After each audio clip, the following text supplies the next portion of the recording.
हर हर महादेव दोस्तों, आप सुन रहे थे मेरे साथ मैं तेरी हीर भाग 12। मुन्ना बनारस जाने से पहले वंश और निशी के बीच की सभी गलतफहमियां दूर करना चाहता था और आज शाम की पार्टी से अच्छा मौका भला और क्या हो सकता था। यही सोचकर मुन्ना निशी से मिलने उसके कमरे में गया। दरवाज़ा खुला था लेकिन मुन्ना अंदर आने में हिचकिचा रहा था। उसने देखा निशी उसकी तरफ पीठ किए खड़ी थी। उसने मुन्ना को नहीं देखा, वह अपने आप में ही बड़बड़ाई जा रही थी। समझता क्या है वो अपने आप को? हाँ, मैं जितना इस लड़के को समझने की कोशिश करती हूँ ये लड़का उतना ही मेरी समझ से बाहर हो रहा है। हाँ, माना कि थोड़ा क्यूट है, इसका मतलब ये नहीं कि वो मुझे नखरे दिखाए और मैं देखूं। हाँ, अभी वो मुझे जानता नहीं है। उसके जैसे लड़के मुंबई में मेरे आगे पीछे घूमते हैं। एक आवाज दूंगी तो 10 आएंगे, लेकिन उन 10 में तुम्हारा चिरकुट नहीं होगा। दरवाजे पर खड़े मुन्ना ने कहा। निशी ने मुन्ना को आवाज सुनी तो जल्दी से पलटी और मुन्ना को वहां देखकर कहा, अरे मुन्ना भैया, आप बाहर क्यों खड़े हैं? अंदर आइए ना। मुन्ना अंदर चला आया।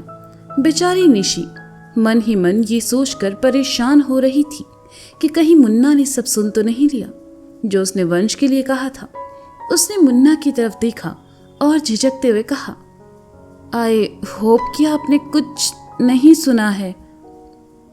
हमने सब सुन लिया, मुन्ना ने सहजता से कहा, जिसे सुनकर निशी के चेहरे पर परेशानी के भाव उभर आए। लेकिन अगले ही पल मुन्ना ने अपने हाथ बांधे और आगे कहा, और तुम चाहो तो हमारे सामने वंश को लेकर सब बोल सकती हो, हम किसी से नहीं कहेंगे। हाँ, क्या आप सच कह रहे हैं?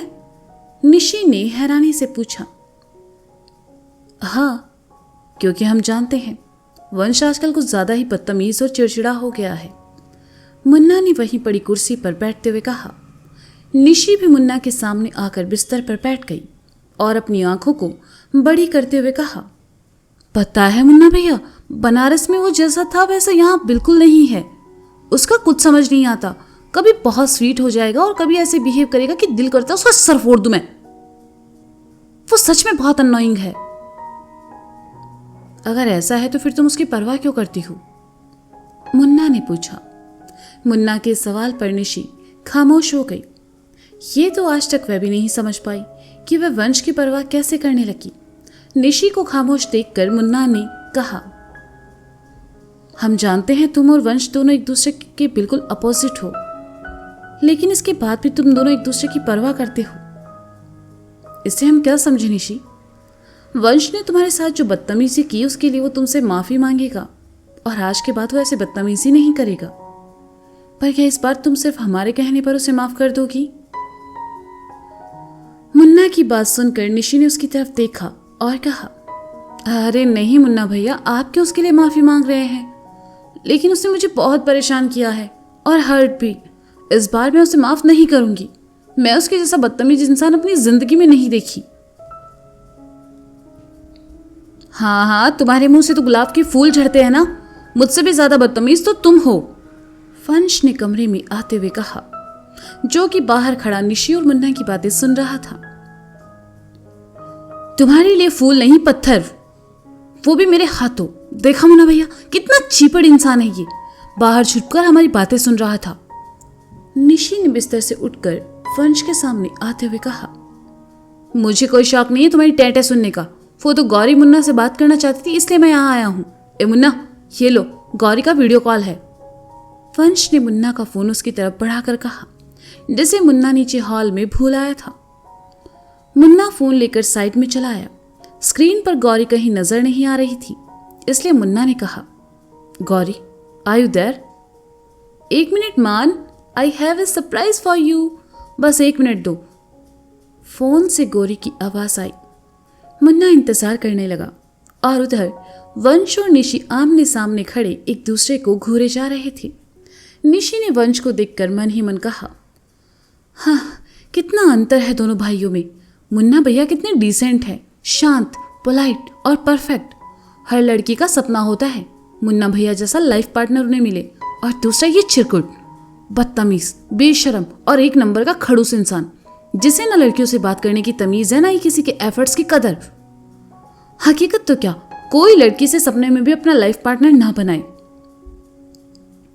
वही निशी के सामने खड़ा वंश मन ही मन कह रहा था, एक बार तुम मेरी सिरिंज पे आ जाओ छिपकली, उसके बाद देखना, एक्टिंग के बहाने ही सही, अगर मैंने तुम्हारा जीना हराम नहीं किया तो मेरा नाम भी वंश गुप्ता नहीं। क्या कह रही थी मुन्ना भैया से?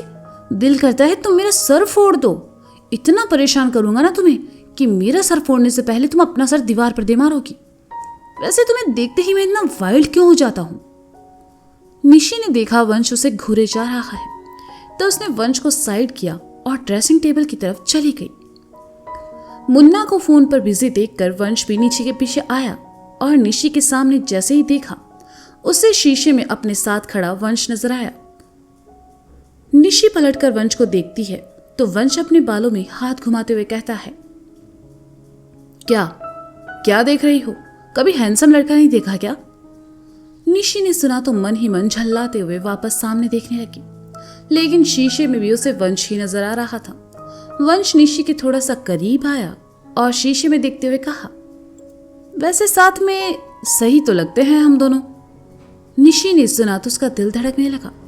वह वंश को समझ नहीं पा रही थी। शीशे में देखते हुए जैसे ही उसकी नजरें वंश से मिली, वह वंश की आंखों में खोकर रह गई और वंश मुस्कुराते हुए उसे देखता रहा।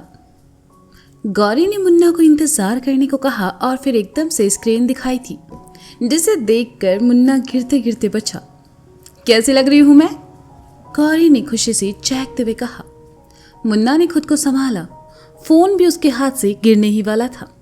गौरी ने बहुत ही छोटी ब्लैक ड्रेस पहनी थी जो कि घुटनों से बहुत ऊपर थी और ना उस ड्रेस में बाजू थी ना ही गर्दन, बस दो पतली डोरी के सहारे वो ड्रेस गौरी के कंधों पर टिकी हुई थी। मुन्ना ने गौरी को इस रूप में देखा तो नजरें चुराते हुए कहा, गौरी ये सब क्या है? तुमने ऐसे कपड़े क्यों पहने हैं? क्या तुम इन्हें खरीदने वाली हो?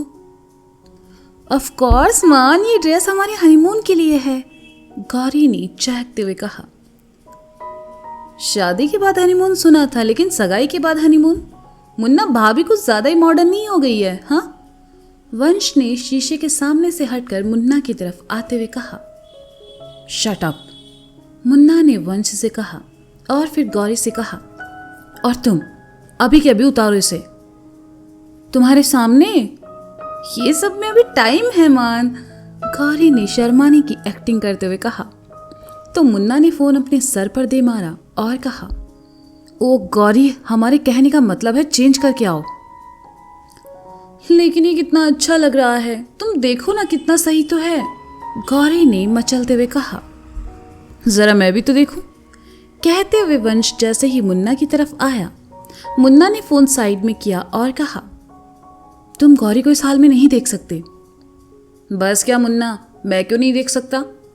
वंश ने कहा, क्योंकि इस वक्त उसने जो पहना है वो सिर्फ हम देख सकते हैं और कोई नहीं, मुन्ना ने कहा और फोन लेकर साइड में चला गया। ऐसा तो क्या ही पहना होगा गौरी ने जो मैं नहीं देख सकता?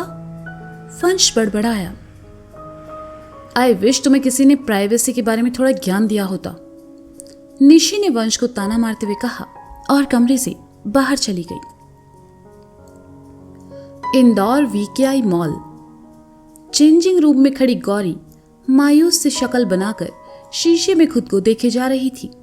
कुछ देर पहले ही उसने मुन्ना से बात की और मुन्ना ने उसे तुरंत ड्रेस चेंज करने को कहा, जिसे सुनकर गौरी का आधा मूड खराब हो गया। उसने बेमन से ड्रेस चेंज की और चेंजिंग रूम से बाहर आई।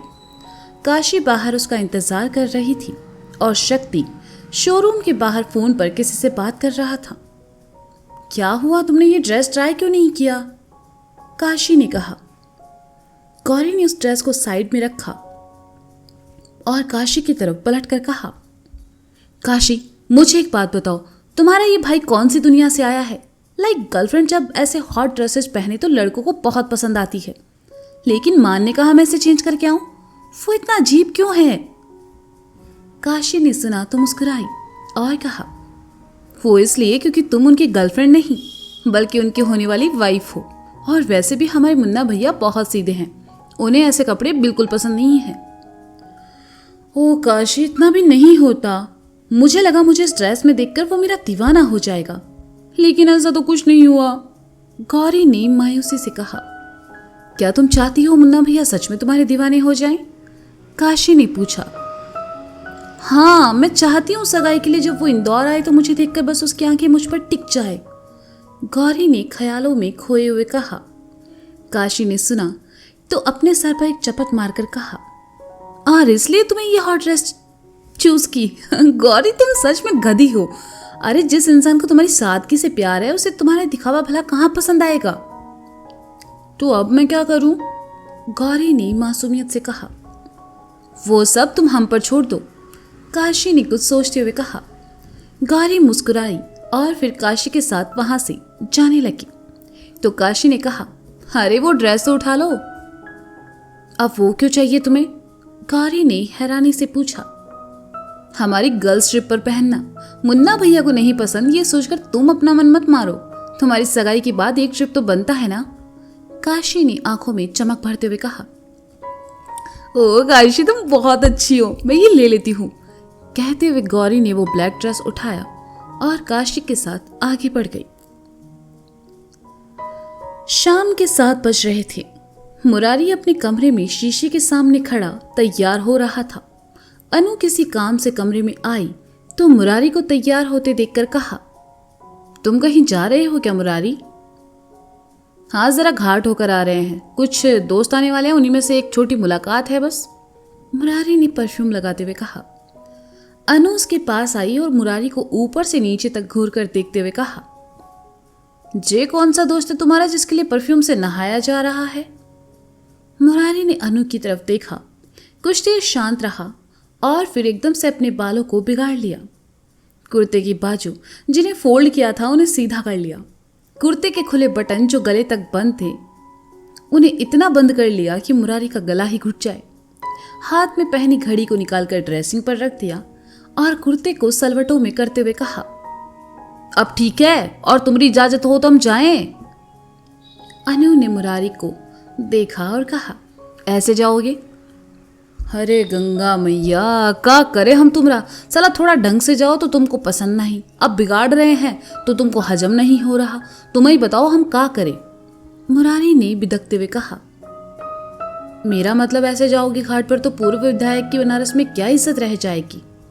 थोड़ा बौखाल दिखना भी तो जरूरी है ना।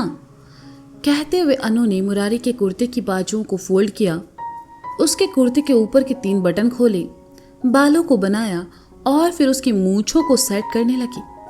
अनु को प्यार से ये सब करते देखकर मुरारी का गुस्सा गायब हो गया और उसने पिघलते हुए कहा, जब इतनी परवाह है हमारे भोकाल की तो फिर थोड़ी देर पहले आंखें काहे दिखाई रही थी हमको?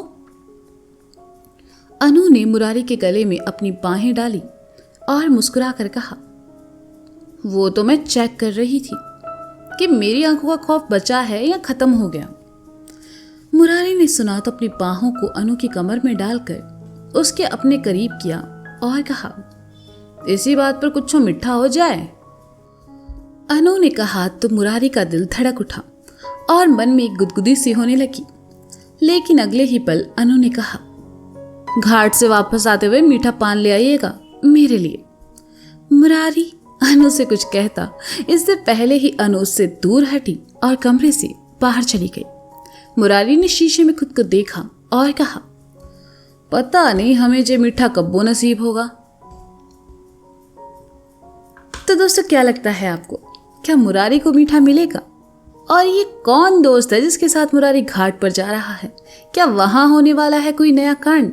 जानने के लिए सुनते रहिए हाँ मैं तेरी ही मेरे साथ। Bye bye.